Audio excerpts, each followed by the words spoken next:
కాకినాడ పత్తిపాడు నియోజకవర్గం శంఖవరం గ్రామంలో అంబేద్కర్ విగ్రహానికి జరిగిన అవమానంపై దళిత సంఘాలు తహసీల్దార్ మండల పరిషత్ కార్యాలయాలతో నిరసన చేపట్టారు. ఈ చర్యలకు పాల్పడిన వారిని కఠినంగా శిక్షించాలని రోడ్డుపై బైఠాయించి భీష్మించు కూర్చున్నారు. ఇక సంఘటనా స్థలానికి చేరుకున్నటువంటి పోలీసులు ఘటనపై పాల్పడిన వారిపై గుర్తించి చట్టపరమైన చర్యలు తీసుకుంటామని వారు హామీ ఇచ్చారు. దళిత సంఘాల ఆధ్వర్యంలో ఇక గ్రామంలో పోలీసులు భారీగా మోహరించారు.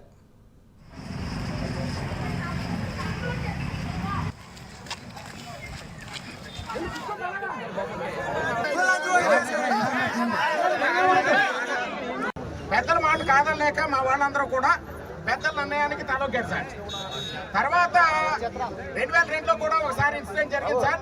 అలాగే 2003 ఆ ప్రాంతంలో కూడా ఒక జాతరకు సంబంధించినటువంటి ఇన్సిడెంట్ ఒకటి జరిగింది సార్. ప్రతిసారి ఇదే రకమైనటువంటి పరిస్థితులు ఈ గ్రామంలో జరుగుతున్నాయి సార్.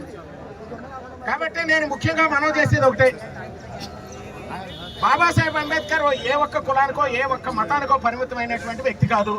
ఈ దేశానికి రాజ్యాంగాన్ని ఇట్లా ఒక చెప్పుతో కూడిన ఒక దండ వేయడం జరిగిందండి. వెంటనే పోలీసులు పంపించాము. మీరందరూ వచ్చే లోపుగానే ఇక్కడ సిఐఎస్ఐ వచ్చారు, మీరు చూసుంటారు. అప్పటి నుంచి ఆగకుండా అన్ని సీసీ ఫుటేజ్లు మేము పెట్టించిన కెమెరాలు ఉన్నాయి. ఈ విగ్రహం భద్రత కోసం మేము కూడా కెమెరాలు పెట్టించాం, మీరు చూసుంటారు. ఎదురుగుండా మా సిఐ గారు పెట్టించిన కెమెరాల నుంచి కొన్ని సస్పిషియస్ ఫుటేజెస్ వచ్చాయి. అట్లనే వేరే వేరే కెమెరాలు కూడా చూసి ఫుటేజ్లు తీసుకోవడం జరిగింది.